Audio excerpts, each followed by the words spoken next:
Welcome to the Thrive Today podcast. I'm Natalie Born, the media host of Thrive Today and the founder of Innovation Meets Leadership. We are a podcast for women who lead and believe, and today we're sitting down with our founder of Thrive Today, Colleen Rouse. Welcome to the podcast, Colleen. Hey, it's good to see you, Natalie. Well, I'm really excited because we just released this new edition of the Thrive Today Journal. And in this journal, we have the opportunity to glean from so many leaders. But I want to sit down today and talk a little bit about stability. This was an incredible article that you wrote, and I really wanted to tease it out more and just talk to our audience about it a little bit more. Awesome. I think it's a great topic because when you look at the field today and the marketplace, there's a lot of high turnover. Yeah. And I don't know that we've particularly tapped into what helps create longevity. Mm-hmm. And so I really just kind of spoke from the experience of my husband and I, some of the principles we applied as we led Victory for over 30 years with a very long tenured staff. Well, you start out by talking about, and you kind of pose this question, and you do this a lot in your writing, which I enjoy, is you don't always give us the answer, you more lead us with a question. And so over the first kind of section of your article in the journal, you say, what does it take? Kind of this idea of what does it take to lead for that many years consistently over time.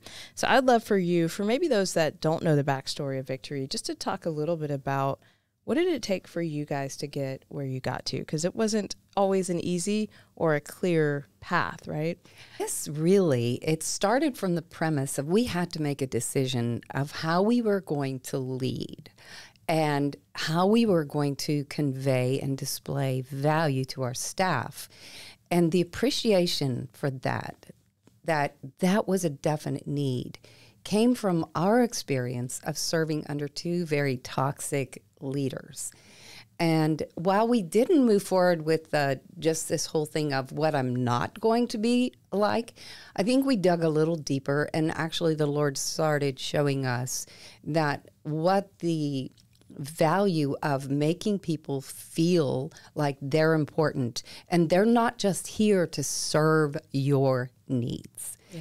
And having that as a takeaway from our toxic experience helped us in understanding some of the key things that we were going to establish as leaders. Well, I love that you're saying that because I feel very strongly that oftentimes it's our negative experiences that actually shape us in a way that make us better leaders. And oftentimes, I just saw this quote this weekend that said, a smooth sea does not make a skilled sailor, right? So oftentimes it's those challenges that really draw you into, I want to lead differently. I want to look at things differently. But it really then takes intentionality, right? Because it's not enough to say, I want to do it. We then have to be intentional. What did that look like for you and your husband to say, we're going to lead intentionally? So, that's a great question. And let me mention this because I think this is really important. I love what you cited about the negative experiences.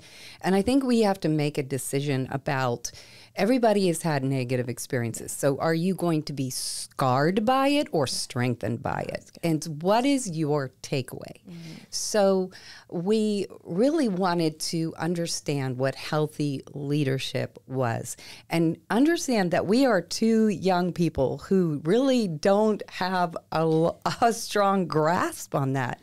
But we decided, you know what, at least we're going to be humble enough so that when things are done wrong, when we have not operated correctly, that we will own it. We'll give our staff permission to say something to us about it. We did this with our own daughter growing up. And so that gives us the ability to correct it. And so that was a big part of it is because many people, if you're going to be a pastor or you're going to be an entrepreneur, you are not going to have a lot of knowledge as you begin your company. And you just have to make sure that your focus is not on the product you're producing more so than it is the people that God has given you to help produce. And it's really hard, I think, to have the entrepreneurial spirit to build something from the ground up, but then also balance that with saying, but we need to have humility. that grace even under pressure. I think that a lot of leaders struggle to balance that, and sometimes they can over-index on one or the other. What were some ways that you continued to keep yourself grounded, even now, right, as you've thought about your leadership legacy over the years? Well, I think it helps to have the accurate definition of what humility is to begin with. Because if you think humility is lowering yourself to be a doormat, letting people take advantage of you and not speak up, well, no matter what position you're in, then you have the wrong definition of humility. Humility is an accurate assessment of who you are, what you can do, what you can't do, your strengths, your weaknesses, and how big God is in your life.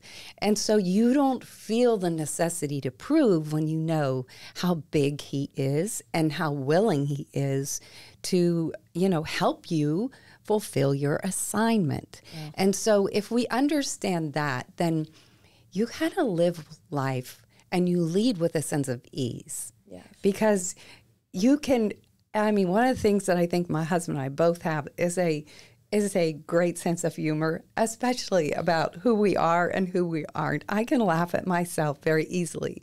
And if you can laugh at yourself, then you're going to go a long way in life and in leadership. You don't have to be perfect. And it just sets everyone else like, okay, I can breathe around here. I can breathe around these people. Yeah. I can make mistakes and not be vilified for them. That's right. I love that.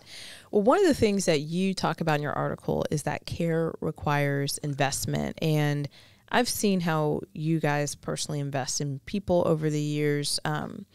This is very core to who you guys are. Talk a little bit about what that looks like for a leader to think about caring for people and understanding that it's not a small task. It really does require full investment to do it. It does. It has to be done with great intentionality because, I read this McKinsey report that stated why people leave companies. And so first of all, they interviewed managers, owners, and asked, why do you think people are leaving? And they cited compensation and work-life balance. Now, those things are important factors.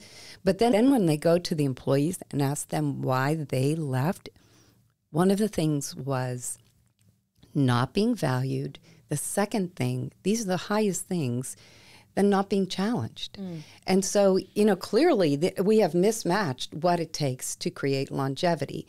And so when we talk about intentionality and showing people you care, when you walk through the front door, you don't make a beeline for your office. Yeah. You look at who is to your right and to your left. You stop and have conversations. And there is an intuitive ability in successful leaders that helps them to sense, is this a moment I need to address with this individual? And, that intuitive ability comes from the Holy Spirit, who we all have, right? Yeah. So being mindful of buying up those opportunities with people. I think the other thing is creating challenges, challenging them to grow. And one of the things that I felt like the Lord told me from the very beginning, he said, you know what, you might not always have a 10 in front of you.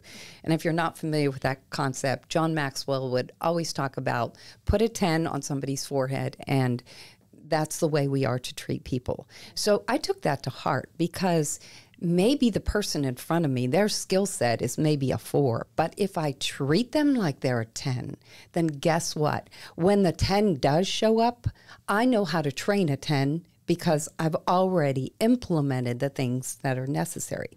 And if anything, I'm going to take that leader who's a 4, maybe up to an 8, because I'm treating them like a 10. Now that's God math. I love that. That's really cool. We'll talk a little bit about how care deals with the undercurrent. I loved this phrase. I was like, wow, that's deep, because now we're not just dealing with the surface level. We're taking the time to actually surface the heart and go deeper. And you know what? We learned this almost the hard way.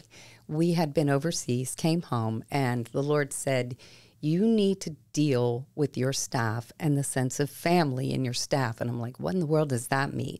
Little did we know, we had 3 people who are going to resign.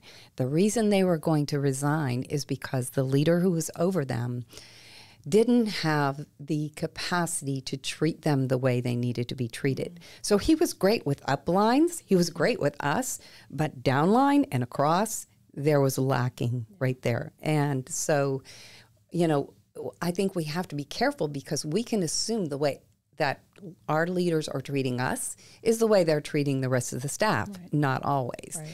And so here's what was happening and what I understand that happens everywhere.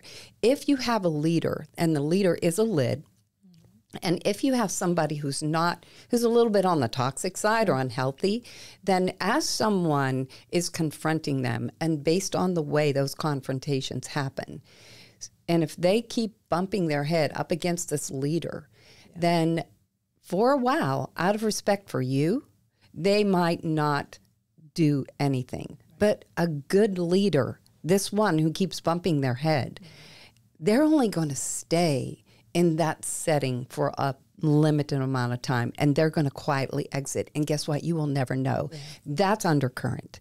And so there has to be a way for you to be sensitive to the undercurrent. And honestly, this is a point of prayer.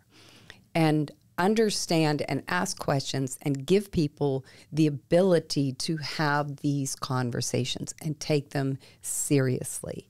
And so because we did that, we came home, we started investigating, we started asking questions, and we began to uncover some things that were quite amiss. So naturally, that leader had to vacate that position and the staff. And it just taught us a lesson about creating expectations. You lay expectations out there and you say, guess what, staff? Everybody has to meet these expectations. And so we instilled like an honor code. And so that gave the liberty, if someone was not living up to the standard of the honor code, then you have the ability to bring it to someone's attention. Well, you know, when I listen to that story and I think about the due diligence that happened first in the spirit, then in the natural, steps that you had to take in the natural to really filter that out. And looking back on that, were there any things that you felt like, man, these are good things to implement, like maybe skip level meetings with the team? Or were there any things that you thought, man, if, you know, moving forward, implementing these things will help us to kind of surface some of these things faster? So I think that there are ways to communicate. Maybe you're not going to meet with everyone on your team, right? Your entire staff. I mean, we had upwards of 250 on our staff, so pretty difficult. But there is a way for you to understand who the people are on your staff, what their contributions are, and set up ways where you can communicate this. Because when people feel seen, they will also feel heard. And you create some open highways. If they know, wait, they know me, they know my name, they see me, that kind of helps because then they feel like I'm valued, therefore my voice is valued. That's good. And you're wanting them to adopt, you know, the honor code. Yeah. We want everybody to adopt that, but they needed to see that we meant it. Well, and I love that because, you know, you've heard the saying that culture eats strategy, right, for breakfast 100%. Or lunch. I don't know which one, but it does. And so that culture does permeate. And so keeping a pulse on that culture is so critical. Ultimately, you kind of land the plane in your article talking about that care builds trust. And so everything you've mentioned has kind of brought us to this trust moment, right? And I have one of my favorite authors, I think his name is, I'm going to mess it up, but David Horsager, he talks about trust a lot. He talks about the currency of trust. And I love that you kind of landed your article with this idea of trust, because at the end of the day, it all comes back to trust. I love the phrase, you know, trust is earned in drops and lost in buckets. Like, trust is such a critical part of your leadership makeup. Talk a little bit about what that's looked like. Well, and, you know, trust is earned. And a lot of it has to do with your decisions. And if, you know, everyone needs to go through the process of casting vision of, you know, these are our core values. And when you can stick to your core values when it hurts, then that builds trust. And so I think it's so easy for us to cast vision and to put the core values on the wall and walk by them and not implement them, not really safeguard them. But those are the standards that you're setting. And if you decide that you are going to hold true to those as well, then you're going to build trust. I mean, I know this is an old example, but it stands out to me when Tylenol, years ago, someone had gotten into a drugstore and infiltrated some bottles, and as a result, there was some poison actually put in the bottles in one store. Tylenol came in, pulled everything off the shelf, and had a great loss financially just for a moment. But it's interesting that I can still remember this today. This is the example that I remember when I think about trust. Wow. And so there are some measures that we can take to say, look, we really mean what we say, and we're going to stand by that. That's what builds trust. Wow. I love that. Well, what final thoughts would you have as you think about just leadership legacy, right? I love, again, the article name, stability, right? Leading with stability over 30 years and onward, right? What would your final thoughts be for our listeners today as they think about their own leadership legacy? So I would encourage them to, yes, you look at the horizon. Yes, you see lots of change. But that doesn't mean that you can't have stability. And that doesn't mean that you can't have longevity. And the beauty of having longevity is you make a lot of progress. When people stick with you, you make a lot of progress. You don't have to keep retraining individuals. So the people that you have identified that are on your team, see them as golden. And then ask them questions, glean from them, find out where do they want to be challenged, where do they want to grow, and don't underestimate the power of raising them up as leaders and challenges. So, for example, we would do leadership training. We would bring speakers in, and we would train the whole staff, from facilities to finance. And so the people that are coming in are going to say, wow, they value me. So how can you communicate value that they esteem as high? In other words, make the mistake of looking at things that aren't meaningful to them, and creating this environment where it's okay to make mistakes is huge, because you're going to open up creativity, and where people have the freedom to be creative, they're going to want to stay. So there are these hidden little things that I think, first of all, have the faith that these people, and you keep communicating to those people on your team how valuable they are to you. Show them in small ways. Write down their birthdays. Those are the small things that have meaning, so that you create more of a sense of family than anything else. Yeah. And that can be done in some very practical ways, and it can produce great results. Well, I not only have seen you do this over the years with your staff, with your leaders, but you also do it with our Thrive community. So I know that if you're part of the Thrive community, you know that quarterly you get this incredible box that's curated by Colleen herself. She takes the time to really curate each and every item. She's so thoughtful about what goes into that box. So my question to you, if you're listening to this, is this: if you haven't taken the time to get in the community, what are you waiting for? Head over to ThriveToday.com to learn more about the community that we've built, which, again, we have great monthly coaching calls. We have the curated quarterly boxes, the incredible Thrive Today quarterly journal that comes out in that box, and just a lot of resources that we want to put at your fingertips for women who lead and believe.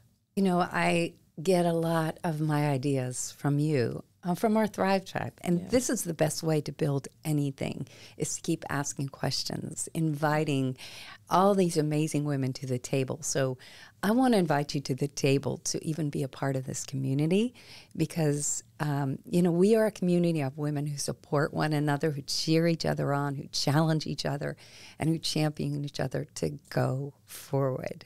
And we'd love for you to join us. Awesome. Thank you so much for your time today. It's so great to have you on the Thrive Today podcast. Always a blast. And hey, ladies, like we said, get into community. We'd love for you to join us. We'd love to have you as part of the broader community. Head over to ThriveToday.com to learn more. And as you lead your life this week, we want you to remember, don't forget to thrive. We'll see you next time.